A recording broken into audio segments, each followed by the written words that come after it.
다들 물어봅니다. 66세에 맞는 첫날 밤은 어땠냐고요? 다리가 저려서 혼났어. 그래서 그가 한참을 다리도 주물렀다니까. 안녕하세요. 바람에 실린 사연입니다. 구독과 좋아요, 알람 설정은 큰 힘이 됩니다. 아직도 설렐 수 있다는 걸 누가 알았을까요? 66년 만에 찾아온 첫 떨림. 그건 젊은 날의 사랑보다 더 깊었습니다. 아니, 66세에 다리가 저릿해질 줄 누가 알았겠어요? 그날 밤, 저는 이불 속에서 다리를 주무르며 웃음이 나왔습니다. 젊은 시절에도 느껴보지 못한 설렘 때문이었을까요? 아니면 기차역에서 걸어온 긴 산책 때문이었을까요? 어쩌면 둘 다겠지요. 오랜 시간 혼자였던 제 가슴에 누군가의 온기가 다시 스며들 거라고는 생각도 못했으니까요. 용기 내어 제 이야기를 시작해 봅니다. 이 늙은이의 새로운 시작을 말이죠. 저는 이종숙입니다. 올해로 66이 되었어요. 서울 외곽 작은 아파트에서 혼자 살고 있습니다. 남편과는 오래전에 이혼했고 아이도 없이 줄곧 홀로 지내왔어요. 처음에는 외로웠지만 시간이 지나면서 혼자라는 단어에 익숙해졌습니다. 아침에 눈을 떠서 커피 한 잔 마시며 창밖을 바라보는 시간, 텔레비전 소리를 마음껏 키워도 눈치 볼 필요 없는 자유, 누구에게도 방해받지 않는 고요함. 이런 것들이 제 일상이 되었지요. 하지만 나이가 들수록 몸은 점점 무거워졌습니다. 연금은 빠듯했고 허리는 안 좋았으며 무릎도 자주 쑤셨어요. 그래도 집안에만 있기는 싫었습니다. 병원에 가면 의사 선생님은 항상 같은 말씀을 하셨어요. 움직이셔야 합니다. 가만히 있으면 더 안 좋아져요. 그래서 생각해낸 것이 지하철 1호선 여행이었어요. 연금도 받고 있고 지하철은 공짜니까.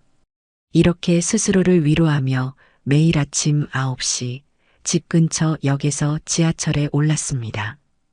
의정부에서 인천까지, 서울역에서 천안까지 끝없이 이어지는 철길 위에서 창밖을 바라보는 것만으로도 마음이 환기되었어요. 때로는 종착역에서 내려 잠시 주변을 산책하기도 했습니다. 그저 시간을 보내는 방법이었을 뿐인데 어느새 제 삶의 활력소가 되었지요. 지하철 안에서는 책을 읽거나 꼬박꼬박 챙겨온 도시락을 먹기도 했습니다. 비싼 식당에서 혼자 밥을 먹는 것보다 창밖 풍경을 구경하며 먹는 김밥 한 줄이 더 맛있었어요. 때로는 지하철에서 만나는 다양한 사람들을 관찰하는 것도 소소한 재미였습니다. 젊은 학생들, 출근길 직장인들, 저처럼 시간을 보내러 나온 노인들까지 그들의 표정과 대화에서 삶의 여러 모습을 엿볼 수 있었어요. 그러다 문득 올려다보면 차창 밖으로 계절이 변하고 있었습니다. 봄비가 내리던 창가에서 여름 햇살이 내리쬐는 풍경으로 다시 가을 단풍이 물들고 겨울 눈발이 날리는 모습으로 그렇게 사계절이 2번 지났을까요? 문득 같은 시간, 같은 칸에 항상 앉아있는 남자가 눈에 들어왔습니다. 처음에는 그저 지나가는 사람 중 하나라고 생각했어요. 하지만 매일같이 같은 자리, 같은 시간에 그 사람이 있다는 것이 점점 의식되기 시작했습니다. 흰 머리가 듬성듬성하고 단정한 옷차림의 남자였어요. 안경 너머로 보이는 눈빛이 어딘지 쓸쓸해 보였습니다. 가끔 우리 시선이 마주치면 어색한 미소만 지어 보일 뿐 그 이상의 교리는 없었어요. 하지만 이상하게도 그가 보이지 않는 날이면 왠지 허전했습니다. 마치 오래된 친구를 만나지 못한 것처럼 말이에요. 그런데 그건 친구도 아니고 이름조차 모르는 사람인데 말이죠. 제 마음속에 서서히 무언가가 움직이고 있었습니다. 제가 미처 알아차리지 못했던 감정이요. 매일 같은 자리에 앉는 그 남자는 단정한 옷차림에 조금은 쓸쓸해 보이는 눈빛을 가진 분이었습니다. 처음에는 그저 눈인사 정도만 나누었어요. 고개를 살짝 숙이는 정도. 그런데 계속 마주치다 보니 어쩐지 그 사람의 존재가 익숙해지기 시작했습니다. 이상하게도 그가 없는 날이면 왠지 허전했어요. 그날은 유난히 추운 겨울날이었습니다. 지하철이 오래 정차하는 바람에 차 안이 쌀쌀했어요. 저는 껴입은 옷깃을 여미며 손으로 입김을 불고 있었습니다. 그때였어요. 그 남자가 조용히 다가와 따뜻한 보온병을 내밀었습니다. 차 한잔 하실래요? 따뜻한데. 그 목소리가 참 부드럽고 정감 있었습니다. 망설이다가 감사히 받았어요. 뚜껑을 열자 생강차 향기가 은은하게 퍼졌습니다. 그 따스함이 제 손끝부터 가슴까지 녹여주는 것 같았어요. 매일 같은 시간에 뵙는 것 같아서요. 이름이 장현철이라고 합니다. 도봉구에 삽니다. 그렇게 우리는 처음 이름을 알게 되었습니다. 저도 제 이름을 말했어요. 생강차를 마시며 나눈 첫 대화는 날씨 이야기였습니다. 별것 아닌 대화였지만 오랜만에 누군가와 나누는 말 한마디가 그렇게 소중할 수가 없었어요. 매일 어디까지 가세요? 현철 씨가 물었습니다. 그냥 기분 따라요. 오늘은 천안까지 가볼까 해요. 거기 온천이 좋다고 들었거든요. 저도 천안 가는 길인데 같이 가도 될까요? 그렇게 우리의 공통 여행이 시작되었습니다. 처음에는 어색했지만 천안에 도착해 함께 걸으며 이야기를 나누다 보니 마음이 조금씩 열리기 시작했어요. 현철 씨는 10년 전 아내와 사별했다고 했습니다. 딸은 미국에 살고 있어 명절에나 연락이 온다고요. 그래서 외로움을 달래기 위해 매일 같은 시간, 같은 자리에 앉아 지하철을 타는 습관이 생겼다고 했습니다. 저랑 비슷하네요. 제가 웃으며 말했어요. 저도 혼자라서 시작한 여행이었거든요. 그날 이후로 우리는 지하철에서 자연스럽게 옆자리에 앉게 되었습니다. 가끔은 함께 종착역에 내려 주변을 구경하기도 했어요. 온양 온천에서는 따끈한 족욕을 하고 의정부에서는 맛있는 부대찌개를 먹었습니다. 어느새 지하철은 단순한 교통수단이 아닌 설레는 약속의 장소가 되었어요. 봄이 오고 있었습니다. 창밖으로 개나리가 피기 시작했어요. 얼어붙었던 대지가 서서히 녹아내리는 모습이 마치 제 마음 같았습니다. 오랜 세월 굳게 닫혀있던 마음의 빗장이 조금씩 풀리는 듯한 느낌이었어요. 그날도 평소처럼 지하철을 탔는데 현철 씨가 평소와 달리 조금 긴장한 표정이었습니다. 늘 깔끔하던 그분이 오늘은 더욱 정성을 들인 듯 했어요. 셔츠에 다림질 자국이 선명했고 머리에서는 옅은 스킨향이 났습니다. 손에는 작은 도시락 가방을 들고 있었어요. 종숙 씨, 오늘은 제가 준비해 왔어요. 청량리에서 내려서 함께 점심 먹으면 어떨까요? 경춘선 타고 가다 보면 근처에 좋은 공원이 있거든요. 망설임 없이 고개를 끄덕였습니다. 어쩐지 오늘은 마음이 들떠 있었어요.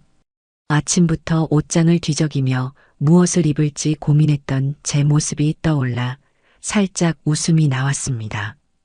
결국 고른 건 15년 전 딸의 결혼식 때 입었던 옅은 하늘색 블라우스였어요. 오랫동안 입지 않아 옷장 깊숙이 넣어두었던 옷이었는데 다행히 아직 맞았습니다. 거울 앞에서 분홍색 립스틱을 바르며 제 자신에게 물었던 게 기억났어요. 이종숙, 지금 뭐 하는 거야? 66 노파가. 하지만 그 부끄러움도 잠시 지하철에서 현철 씨의 따뜻한 눈빛을 마주하니 모든 걱정이 사라졌습니다. 청량리에 도착해 우리는 근처 공원으로 향했습니다. 벚꽃이 막 피기 시작한 나무 아래 현철 씨가 준비한 도시락을 펼쳤어요. 간단한 김밥과 유부초밥, 그리고 달걀말이. 투박하지만 정성이 느껴지는 음식이었습니다. 김밥 속에는 불고기가 들어 있었고 달걀말이는 설탕 간이 적당해 달콤했어요. 솜씨가 정말 좋으시네요. 이런 걸 다 직접 하셨어요? 제가 놀라서 물었습니다. 현철 씨는 쑥스러운 듯 귀 뒤를 극적이며 웃었습니다. 그 모습이 어찌나 소년 같던지 저도 모르게 미소가 번졌어요. 혼자 살다 보니 어쩔 수 없이 배웠어요. 아내가 살아있을 때는 부엌에 발도 들이지 않았는데 처음에는 라면도 태워 먹던 사람이었어요. 그러다 텔레비전 요리 프로그램 보면서 하나둘 따라하게 됐죠. 심심하기도 하고 먹어야 살기도 하고 그 말에 왠지 마음이 아려왔습니다. 저도 비슷했거든요. 이혼 후 처음으로 혼자 밥을 해 먹었을 때 그 서툰 맛에 눈물이 났던 기억이 떠올랐어요. 참 이상하죠? 혼자 먹으려니 의욕이 안 생기더라고요. 그냥 라면 한 봉지면 하루가 가고 김치찌개 한 냄비 끓여 놓으면 사흘은 먹고 제가 말했습니다. 현철 씨는 고개를 끄덕였어요. 맞아요. 누구를 위해 차려놓은 밥상이 아니라 그냥 배고픔을 면하기 위한 행위가 되어버리니까. 그래서 요즘은 일부러 예쁜 그릇에 담아요. 혼자라도 제대로 차려 먹자. 이런 마음으로요. 그렇군요. 저는 아직도 그게 어려워요. 텔레비전 앞에서 대충 끼니만 때우는 날이 많아요.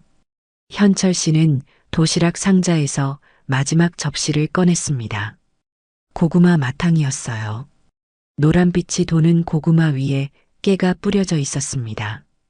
이건 제가 좋아하는 거예요. 단 음식 좋아하시나요? 혈당 때문에 조심스럽긴 한데 가끔 이런 맛있는 거 먹어야 삶의 낙이 있잖아요. 저도 단 거 좋아해요. 혼자 살면서 가장 힘든 게 뭔지 아세요? 과자 한 봉지 사면 다 먹어야 한다는 거요. 조금만 먹고 싶어도 팔아야 하니 큰 봉지만 파는데 그럼 결국 혼자 다 먹게 되고 살은 자꾸 찌고. 원래 이렇게 뚱뚱하지 않았어요. 저는 배를 두드리며 웃었습니다. 무슨 소리예요? 지금 모습이 참 좋은데. 사람은 나이에 맞게 살이 있어야 건강해 보이는 법이죠. 그 말에 괜히 얼굴이 뜨거워졌습니다. 결혼 생활에서 한 번도 듣지 못한 칭찬이었으니까요. 퍼런 멍이 들도록 맞아도 화장으로 가리고 출근했던 지난 날들이 떠올랐어요. 현철 씨의 따뜻한 눈빛은 그런 상처까지 어루만져 주는 것 같았습니다.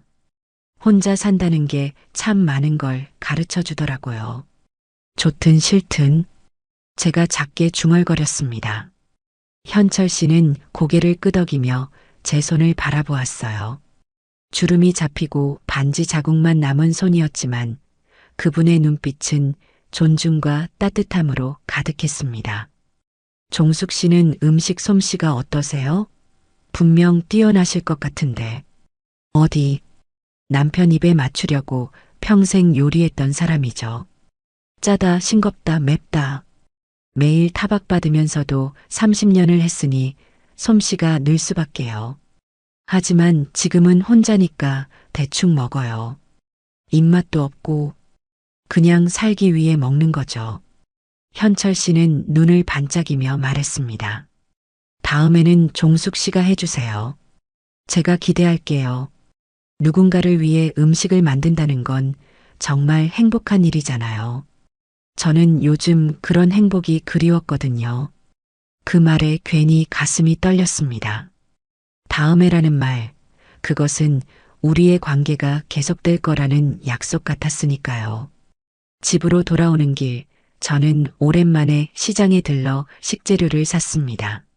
마트가 아닌 재래시장이었어요. 배춧값을 깎으며 상인과 실랑이도 하고 두부는 만져보고 고르고 오이는 꼭지를 살펴보며 신선한 것을 골랐습니다. 이런 즐거움을 잊고 살았다는 게 새삼 놀라웠어요. 다음에 현철 씨에게 대접할 음식을 생각하니 요리하는 즐거움이 되살아났습니다. 아이고, 종숙 씨, 오랜만이네. 요새 장 보러 안 오셨길래 어디 가셨나 했지? 손주 보러 가셨어요? 두부가게 아주머니가 반갑게 물었습니다. 아니요, 그냥 요즘 조금 바빴어요. 바쁘긴. 어디 좋은 일 있나 봐? 얼굴이 환해졌네. 그 말에 저도 모르게 미소가 번졌습니다. 그렇게 우리는 점점 가까워졌어요. 지하철 여행은 이제 둘만의 의식이 되었습니다. 종착역에 도착해 함께 걷고 작은 카페에 앉아 차를 마시고 서로의 이야기를 나누는 시간이 늘어갔어요. 현철 씨는 과거에 중학교 교사였다고 했습니다. 국어를 가르쳤는데 그래서인지 말투가 참 정확하고 따뜻했어요. 좋아하는 시인은 윤동주와 김소월이라고 했습니다. 가끔 시 한 구절을 읊기도 했는데 그럴 때면 저는 귀를 쫑긋 세우고 듣곤 했어요.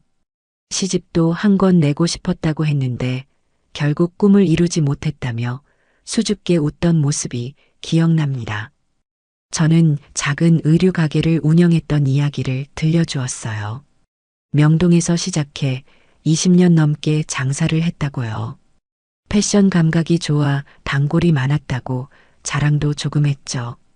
그런데 남편이 사업에 실패하고 빚을 져서 가게를 접어야 했던 아픈 이야기도 처음으로 누군가에게 털어놓았습니다. 서로의 과거를 나누면서 마음의 거리는 점점 좁혀졌어요.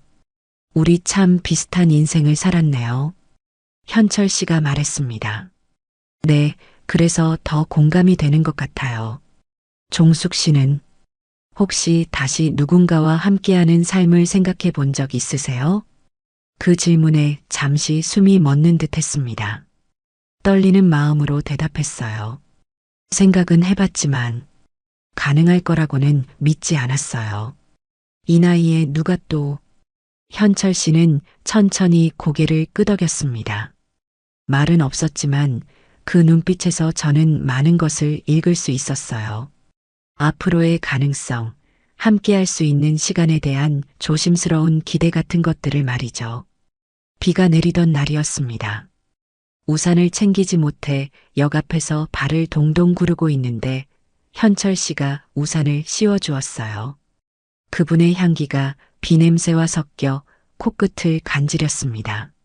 남자 향수 특유의 묵직한 향과 희미한 담배 냄새, 그리고 깨끗하게 다림질된 셔츠에서 나는 세탁소 특유의 향기가 어우러져 참 좋았어요. 잠시 머뭇거리다가 용기를 내어 그분의 팔짱을 살짝 끼었습니다. 현철 씨는 놀란 듯 했지만 이내 미소를 지었어요. 괜찮으세요? 넘어지면 큰일이니까 조심하세요. 나이가 있으니 골절되면 회복이 더디잖아요. 네, 고마워요. 요즘 무릎이 시려서 비 오는 날은 더 조심해야 해요. 걸음을 맞추며 천천히 걸었습니다. 빗소리가 우산에 부딪히는 소리가 마치 음악처럼 리드미컬하게 들렸어요. 문득 오래전 데이트할 때 남편과 우산을 같이 쓰던 기억이 떠올랐습니다. 그때는 우산이 좁다는 핑계로 어깨를 부딪히며 걸었는데 지금은 안전을 위해 팔짱을 끼고 있으니 세월이 참 많이 흘렀구나 싶었어요. 그런데 갑자기 지하철역에서 나오던 동네 아주머니와 마주쳤습니다. 분식집을 하는 김 씨 아주머니였어요. 깜짝 놀라 현철 씨의 팔을 놓았지만 이미 늦었습니다. 아주머니는 의미심장한 미소를 지으며 인사를 건넸죠. 아이고, 종숙 씨. 비 오는데 누구랑 데이트 중이세요? 아이고, 어쩐지 요새 얼굴이 피었더라니. 얼굴이 화끈거렸습니다. 부끄러움에 어쩔 줄 몰라 하는 저를 보며 현철 씨가 침착하게 대답했어요. 안녕하세요. 저는 종숙 씨 지하철 친구 장현철이라고 합니다. 마침 방향이 같아서 함께 가는 길이었습니다. 아이고, 친구라.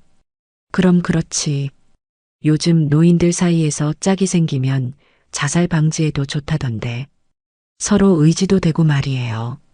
맞벌이하는 자식들은 명절에나 찾아오고 혼자 사는 게 얼마나 외롭겠어요? 우리 동네 박씨 할아버지도 80 넘어서 재혼했잖아요.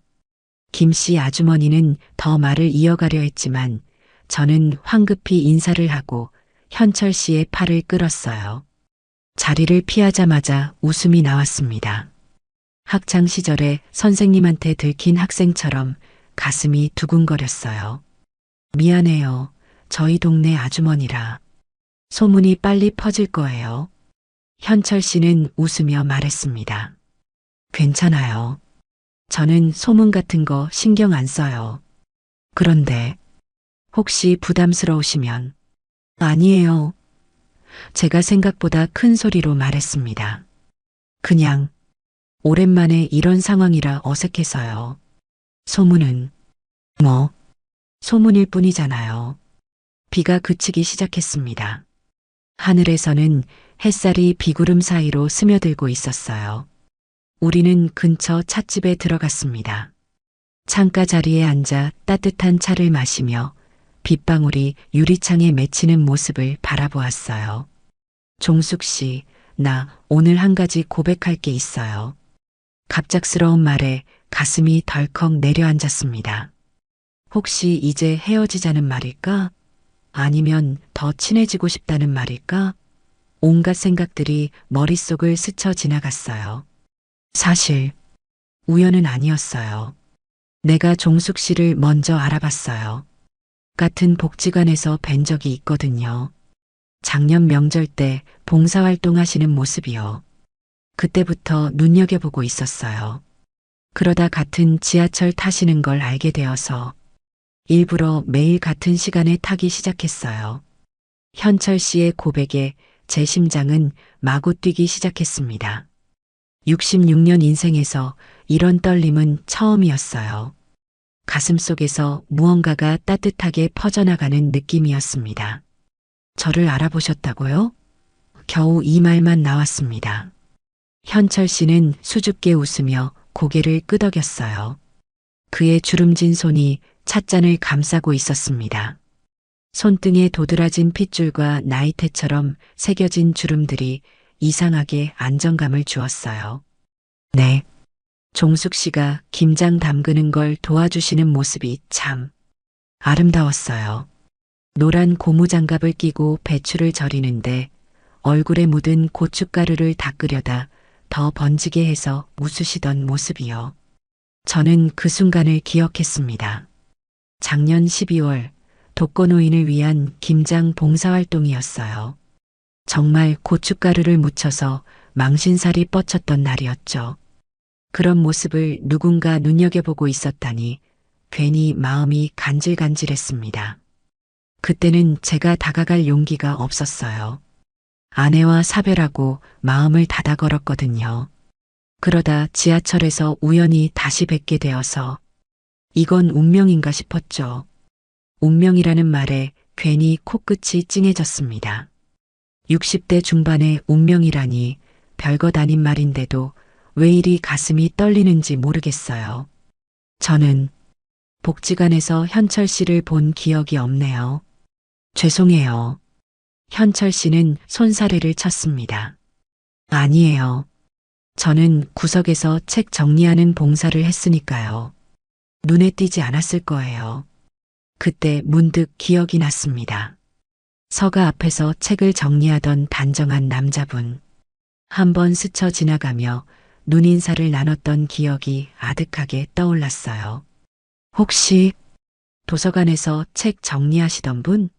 진한 남색 카디건 입으셨던 현철 씨의 눈이 반짝 빛났습니다. 맞아요. 기억하고 계셨군요. 아주 희미하게요. 저는 웃으며 말했습니다. 그런데 왜 하필 저였어요? 복지관에는 저보다 젊고 예쁜 분들도 많은데 현철 씨는 잠시 생각에 잠기더니 천천히 대답했어요. 종숙 씨는 가면을 쓰지 않은 것 같았어요. 다들 누군가에게 보여주기 위한 모습으로 살잖아요. 하지만 종숙 씨는 그냥 있는 그대로의 모습이었어요. 웃을 때는 진심으로 웃고 힘들 때는 그냥 표현하고 그게 참 좋았어요. 현철 씨의 말에 저는 눈시울이 뜨거워졌습니다. 평생 남편에게 맞춰 살아온 제가 있는 그대로라니. 하지만 어쩌면 이혼 후에 정말 저다운 모습을 되찾은 걸지도 모르겠다는 생각이 들었어요. 고마워요. 아무도 그런 말 해준 사람 없었어요. 현철 씨는 손을 뻗어 제 손을 살짝 잡았습니다. 오래된 나무의 온기처럼 따뜻했어요. 그 온기가 제 팔을 타고 가슴으로, 온몸으로 퍼져나갔습니다. 종숙 씨, 이렇게 말하면 너무 성급할까요? 우리 앞으로도 계속 만나요. 같이 지하철 타고 이야기 나누고 그렇게 천천히 서로를 알아가면 좋겠어요. 제 입에서는 망설임 없이 대답이 나왔습니다. 네, 좋아요. 저도 그러고 싶어요. 그날 이후 우리의 만남은 더욱 특별해졌습니다. 이제는 단순히 우연이 아니라 서로를 향한 마음의 시작이라는 걸 알았으니까요. 하루는 현철 씨가 가방에서 작은 봉투를 꺼냈어요. 이건 제가 도장 파는 취미가 있어서요. 종숙 씨를 위해 특별히 팠습니다. 봉투 안에는 작은 나무 도장이 들어 있었어요. 이종숙이라는 제 이름이 정성스럽게 새겨져 있었습니다. 글자 주변으로는 작은 꽃무늬가 장식되어 있었어요. 평생 안에 도장만 파다가 다른 여자 이름을 새기니 참 묘한 기분이더라고요. 그 말에 제 마음은 또 한 번 떨렸습니다. 현철 씨의 마음이 짐작되었어요. 누군가를 위해 뭔가를 만든다는 건 그 사람에 대한 특별한 마음의 표현이니까요. 정말 예뻐요. 고맙습니다. 이렇게 정성스러운 선물은 처음이에요. 다음에는 제가 책을 한 권 빌려드릴게요. 제가 평생 가장 좋아하는 시집이에요. 윤동주의 하늘과 바람과 별과 시. 많이 낡았지만 제 인생에서 가장 소중한 책이랍니다. 정말요? 그렇게 소중한 걸 저에게 빌려주시려고요? 네, 종숙 씨도 제게 소중한 사람이니까요. 그 한마디에 저는 아무 말도 할 수 없었어요. 목이 메어서 말 대신 현철 씨의 손을 꼭 잡았습니다. 그러자 현철 씨도 제 손을 마주 잡아주었어요. 우리는 말없이 서로의 손을 통해 마음을 나누었습니다. 월이 되자 날씨가 점점 따뜻해졌습니다. 우리는 이제 지하철 여행을 넘어 서로의 집 근처도 방문하기 시작했어요. 처음 현철 씨의 집에 초대받았을 때는 정말 긴장됐습니다. 무엇을 가져가야 할지, 어떤 옷을 입어야 할지, 아침부터 침대 위에 온갖 옷가지를 펼쳐놓고 고민했어요. 현철 씨의 집은 도봉구 조용한 아파트였습니다. 15년 전에 지어진 건물이라 약간 낡았지만 따뜻한 햇살이 들어오는 남양집이었어요. 문을 열자마자 향긋한 커피 향기가 코끝을 간지렸습니다. 어서 오세요. 종숙 씨가 오실까봐 아침부터 준비했어요. 거실은 깔끔하게 정돈되어 있었습니다. 책장에는 빼곡히 책들이 꽂혀 있었고 창가에는 작은 화분들이 줄지어 있었어요. 식탁 위에는 정성스럽게 차린 과일과 다과가 놓여 있었습니다. 와, 정말 깔끔하시네요. 남자분 집 치고는 놀랍게 깨끗해요. 현철 씨는 쑥스러운 듯 웃었습니다.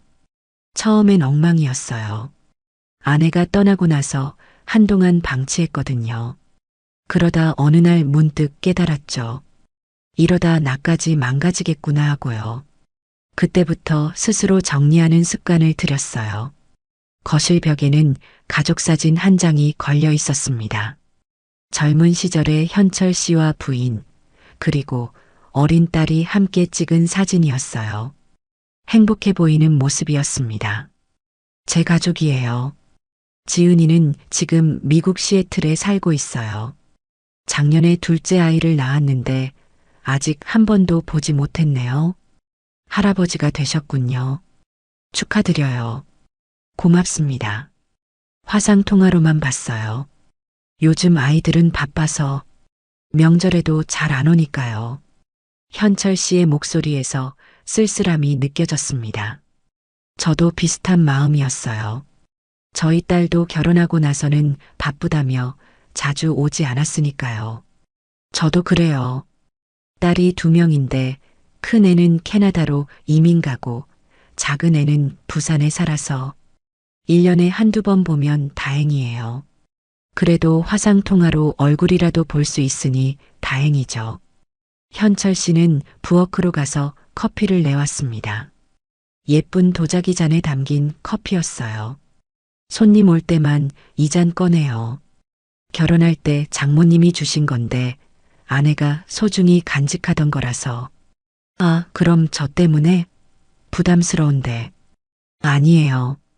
오히려 이런 물건들이 다시 쓰임새를 찾게 되어 기쁘네요. 물건도 사람처럼 쓰임이 있어야 행복한 것 같아요. 우리는 창가에 앉아 따스한 햇살을 받으며 커피를 마셨습니다.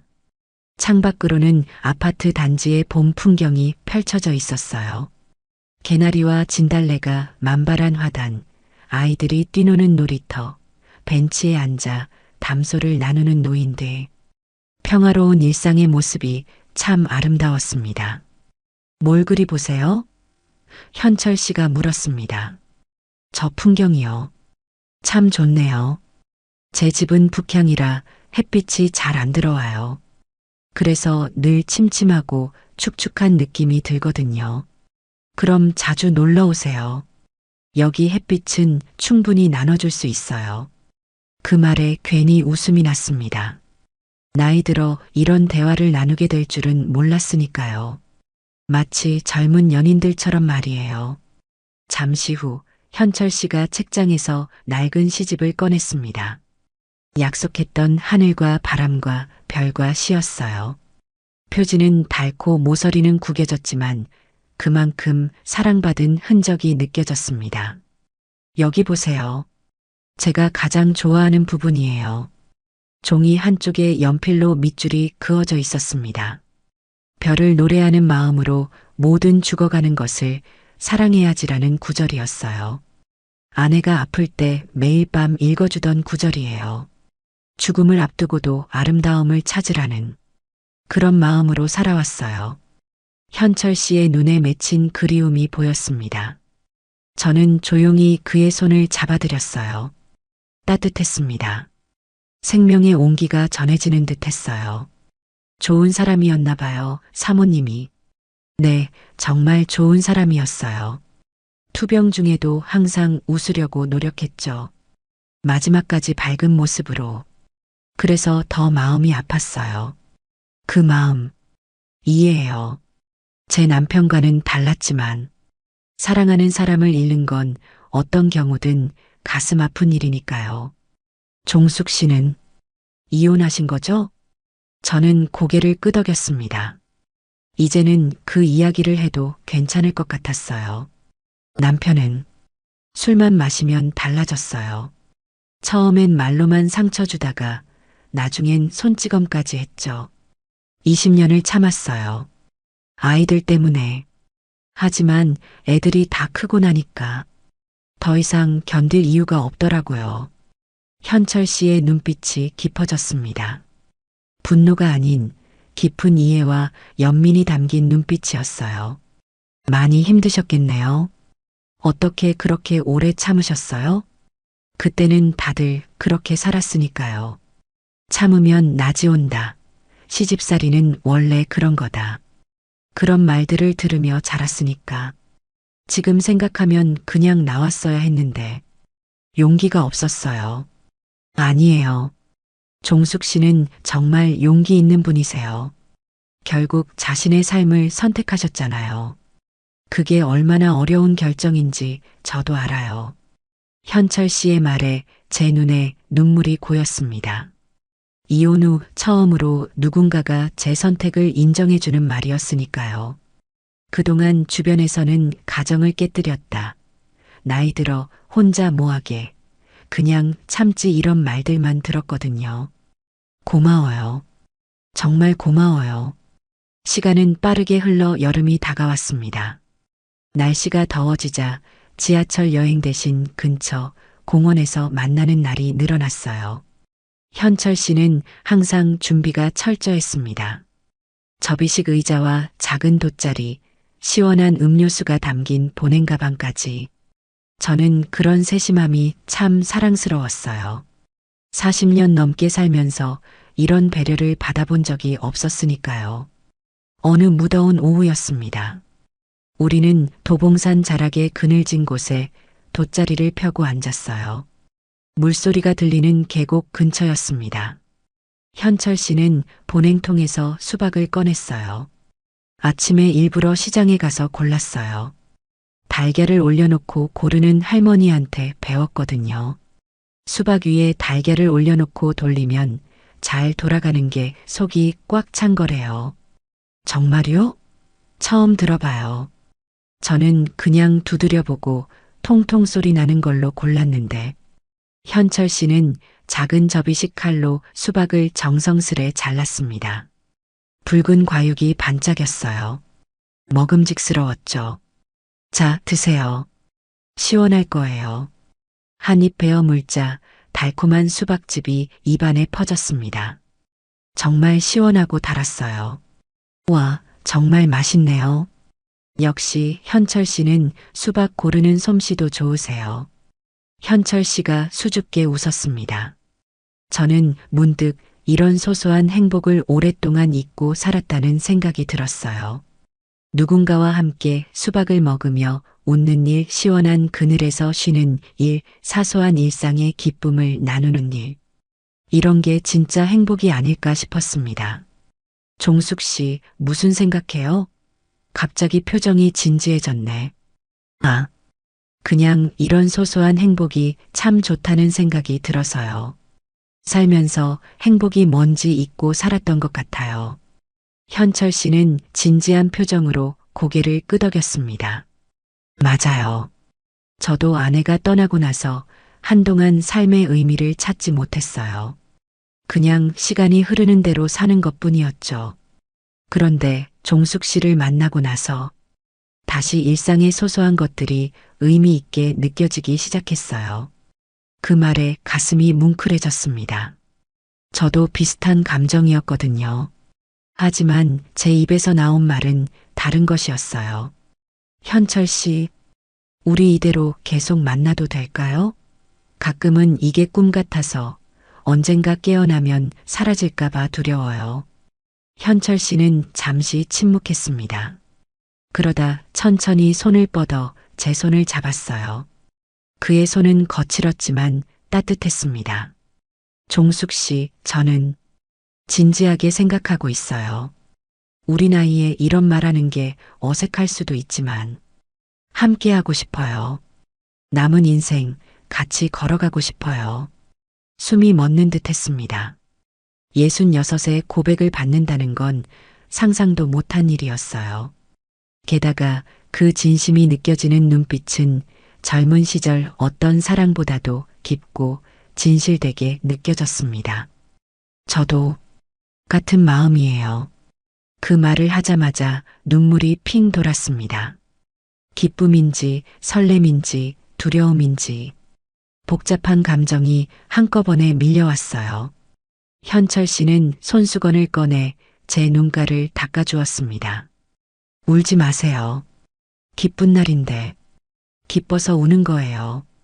이 나이에 이런 감정을 다시 느낄 수 있다는 게 너무 놀라워서요. 현철 씨는 저를 부드럽게 안아주었습니다. 그의 품은 든든하고 따뜻했어요. 나무처럼 단단하고 바다처럼 넓은 품이었습니다. 그 품 안에서 저는 오랜만에 안정감을 느꼈어요. 우리 천천히 가요. 서두를 필요 없어요. 하지만 확실한 건 이제 혼자가 아니라는 거예요. 그날 이후로 우리는 더욱 가까워졌습니다. 이제는 서로의 집을 오가며 시간을 보내기 시작했어요. 제가 음식을 해주면 현철 씨는 설거지를 도맡아 했습니다. 함께 텔레비전을 보고 같이 장을 보러 다니고 서로의 건강을 챙겨주는 일상이 펼쳐졌어요. 그러던 어느 날 현철 씨가 조심스럽게 물었습니다. 종숙 씨, 혹시 우리 같이 살면 어떨까요? 그 말에 저는 깜짝 놀랐습니다. 같이 산다는 건 단순한 연애를 넘어선 결심이었으니까요. 같이 산다고요? 그게 결혼이라는 뜻인가요? 현철 씨는 잠시 생각에 잠기더니 고개를 끄덕였습니다. 네, 결혼이요. 우리 나이에 무슨 결혼이냐고 웃을 수도 있지만 저는 진심이에요. 물론 종숙 씨가 부담스러우시면 그냥 동거도 괜찮아요.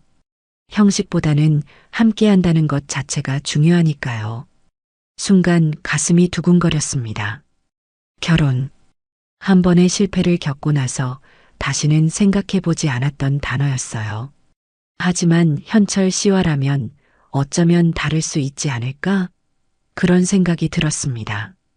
시간을 조금만 주세요. 갑작스러워서요. 물론이죠. 천천히 생각해 보세요. 저는 기다릴 수 있어요. 그날 밤 집에 돌아와 잠자리에 누웠을 때 온갖 생각이 머릿속을 맴돌았습니다. 현철 씨와 함께하는 미래가 그려졌어요. 아침에 눈을 떠서 옆에 누군가가 있다는 것, 밥을 함께 먹고, 걱정을 나누고, 기쁨을 함께하는 일상. 그동안 외로움에 익숙해져 있었는데, 다시 누군가와 삶을 나눈다는 건 어떤 느낌일까요? 두려움도 있었습니다. 이 나이에 새로운 사람과 산다는 건 쉬운 일이 아니니까요. 서로의 습관, 생활 방식, 가치관, 모든 게 달라질 수 있어요. 하지만 그런 두려움보다 더 큰 건 이대로 현철 씨를 놓치면 평생 후회할 것 같다는 생각이었습니다. 일주일 후, 저는 현철 씨에게 답을 주기로 했습니다. 우리는 한강공원에서 만났어요. 저녁 노을이 강물 위에 붉게 물들고 있었습니다. 벤치에 나란히 앉아 강을 바라보는데 마음이 평온해졌어요. 현철 씨 생각해 봤어요. 저도 함께하고 싶어요. 현철 씨의 얼굴에 환한 미소가 번졌습니다. 주름진 얼굴이 행복으로 빛나는 모습이 참 아름다웠어요. 정말요? 제가 꿈을 꾸는 건 아니죠? 저는 웃으며 고개를 저었습니다. 꿈이 아니에요. 현실이에요. 우리의 현실. 어떻게 지내면 좋을까요? 제 집으로 오실래요? 아니면 종숙 씨 집에서 살까요? 저는 잠시 생각했습니다. 현철 씨의 집은 햇빛이 잘 들어왔고 제 집보다 넓었어요. 하지만 20년 넘게 살아온 제 공간을 떠나는 것도 쉽지 않은 일이었습니다. 처음에는 각자 집에 살면서 주말에만 함께 지내보는 건 어떨까요? 그러다가 점점 시간을 늘려가면서 서로에게 맞는 방식을 찾아가는 거예요. 현철 씨는 고개를 끄덕였습니다. 좋은 생각이에요. 서두를 필요 없죠. 우리는 충분한 시간이 있으니까요. 그렇게 우리의 새로운 시작이 열렸습니다. 처음에는 주말만 함께 보내다가 점점 시간을 늘려갔어요. 현철 씨의 집에서 지내는 날이 많아졌습니다. 햇빛 가득한 그 집은 저에게 새로운 안식처가 되어갔어요. 한 달쯤 지났을까요? 현철 씨가 작은 상자를 내밀었습니다. 열어보니 단순한 디자인의 은반지가 들어 있었어요. 결혼 반지까지는 아니지만 우리 사이의 약속 반지랄까요? 종숙 씨가 괜찮다면 이걸 끼고 지냈으면 해요. 감동의 말을 잇지 못했습니다. 현철 씨는 제 손가락에 반지를 끼워 주었어요. 꽉 끼지도 헐겁지도 않게 딱 맞았습니다. 어떻게 사이즈를 아셨어요? 지난번에 종숙 씨가 주무시는 동안 몰래 실로 잰 거예요. 현철 씨가 장난스럽게 웃었습니다. 그날 밤 우리는 처음으로 같은 이불 아래 누웠습니다. 처음에는 어색했어요. 평생 남편 외에 다른 남자와 함께한 적이 없었으니까요. 현철 씨도 비슷했을 거예요. 우리는 그저 손을 잡고 누워 천천히 서로의 온기에 익숙해져 갔습니다.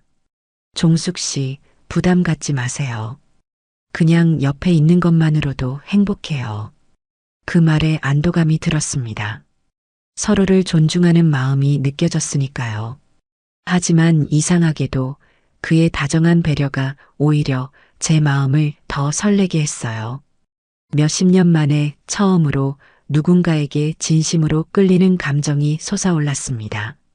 저는 용기를 내어 현철 씨의 볼에 가볍게 입 맞췄어요. 그러자 현철 씨도 조심스럽게 제 이마에 키스했습니다. 그렇게 우리는 천천히, 아주 천천히 서로에게 다가갔어요. 급하지 않게, 서두르지 않고 서로의 숨결과 온기를 느끼며 어느새 우리는 하나가 되어 있었습니다. 젊은 시절의 격정적인 사랑과는 달랐어요. 훨씬 더 깊고 성숙하고 따뜻한 교감이었습니다. 서로의 상처와 주름, 세월의 흔적까지도 사랑으로 감싸 안는 순간이었어요. 그날 밤 저는 이상하게 다리가 저렸습니다. 아마도 오랜만의 감정 때문이었을까요? 아니면 몸을 긴장시켜서였을까요? 어쨌든 이불 속에서 다리를 주무르는데 현철 씨가 깨어났습니다. 괜찮아요? 어디 아파요? 다리가 좀 저려서요. 괜찮아요. 금방 나아질 거예요. 현철 씨는 조용히 제 다리를 자기 무릎 위에 올려놓고 부드럽게 마사지해주기 시작했습니다. 그 손길이 얼마나 다정했는지 저는 그 순간 모든 긴장이 풀리는 것을 느꼈어요. 더 좋아요? 네. 정말 편하네요. 현철 씨의 손길에 점점 졸음이 밀려왔습니다. 그의 품 안에서 안전하게 잠들어가는 느낌이었어요. 마지막으로 들은 것은 현철 씨의 속삭임이었습니다. 사랑해요, 종숙 씨. 앞으로 평생 함께해요. 다음 날 아침 눈을 떴을 때 창밖으로 환한 햇살이 들어오고 있었습니다. 현철 씨는 이미 일어나 커피를 내리고 있었어요. 그 모습이 얼마나 일상적이고 평화로웠는지 모릅니다. 마치 오랫동안 함께 살아온 것처럼 자연스러웠어요. 잘 주무셨어요? 아침 식사 준비했어요. 간단하게 토스트와 계란 프라이예요. 네, 정말 잘 잤어요. 오랜만에 깊은 잠을 잤네요. 식탁에 앉아 함께 아침을 먹는 이 순간이 꿈만 같았습니다. 평생 혼자 먹던 아침이 이제 누군가와 함께하는 시간으로 바뀌었어요. 창밖의 햇살처럼 따스한 기분이었습니다. 종숙 씨, 요즘 다리는 괜찮아요? 병원에 한번 가보는 게 어떨까요? 현철 씨의 걱정 어린 눈빛에 마음이 따뜻해졌습니다. 누군가가 저를 이렇게 걱정해 주는 것이 얼마나 오랜만인지 모르겠어요. 괜찮아요. 그냥 오랜만에 그런 감정을 느껴서 그런 것 같아요. 얼굴이 화끈거렸지만 솔직하게 말했습니다. 현철 씨는 수줍게 웃었습니다. 그럼 다행이네요. 저도 오랜만에 느껴본 감정이었어요. 그날 이후로 우리는 자연스럽게 함께 살게 되었습니다. 정식 결혼식은 올리지 않았지만 서로에게 평생을 약속했어요. 형식보다는 내용이 중요하다고 생각했으니까요. 두 사람의 아이들에게도 알렸습니다. 처음에는 놀라워했지만 곧 우리의 행복을 진심으로 축하해 주었어요. 엄마, 정말 행복해 보여요. 오랜만에 엄마 얼굴에 생기가 돌아왔어요. 딸의 말에 가슴이 뭉클했습니다. 지금 이 행복이 정말 제가 누려도 되는 것인지 가끔은 의심스러울 때도 있었거든요. 하지만 현철 씨는 매일 아침마다 제게 확인시켜 주었습니다. 종숙 씨, 오늘도 함께 할 수 있어서 행복해요. 그 말 한마디가 하루를 환하게 비춰주었어요. 오늘도 저는 아침에 일어나 현철 씨와 함께 아침 식사를 합니다.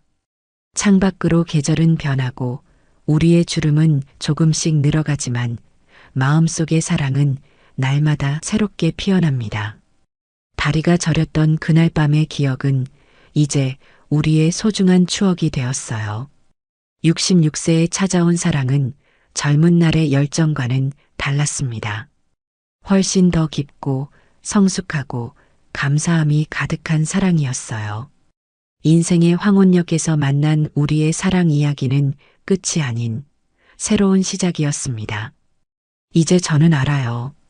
다리가 저렸던 건 평생 혼자였던 제 마음이 처음으로 누군가의 온기를 품었기 때문이었다는 것을. 66세의 첫날 밤. 그건 다리를 풀게 한 밤이 아니라 제 인생의 문을 새롭게 열게 한 밤이었습니다.